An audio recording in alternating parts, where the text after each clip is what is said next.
diri karon. So morning fuel filter no after 1 year na to. 1 year. So malinis pagyapon siya.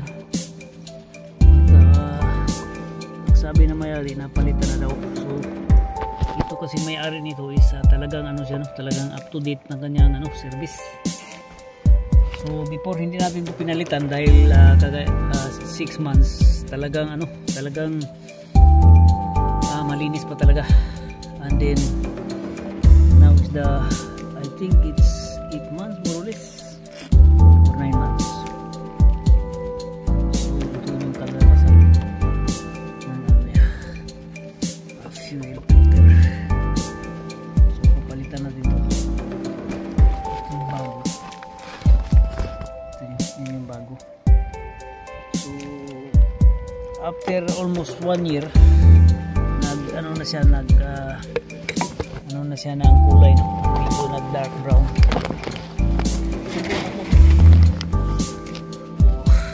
So madali na yung palit dahil ulan. Start na din. Hindi na to siya, hindi na natin inaano like biniblit dahil switch on and off lang natin yung The Word on Weather. Brought to you by Sunway. Switch on and off lang natin yung susi 3 times. Ito yung gas gauge gumalaw yan para mag-pump siya ng fuel papunta dun sa kanyang fuel filter. And then gonna start now. Po, mga ganitong model hindi na pwede na hindi ano bleed. Basta huwag niyo lang iwanan na totally empty yung kanyang fuel housing,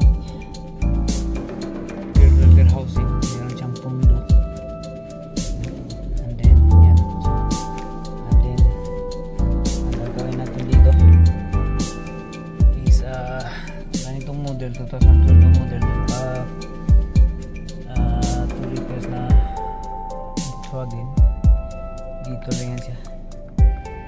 Dito na yung sa close na natin yung bonnet. Close natin yung bonnet. Yan reset natin. Okay. And then dito tayo sa service within 500 kilometers.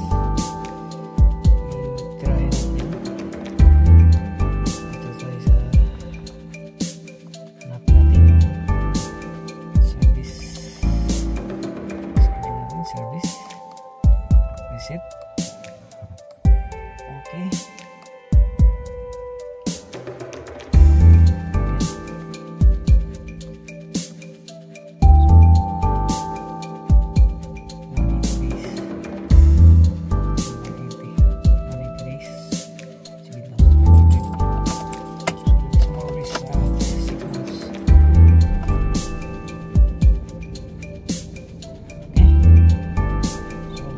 Kasimple ito reset ng kanyang service light, service interval.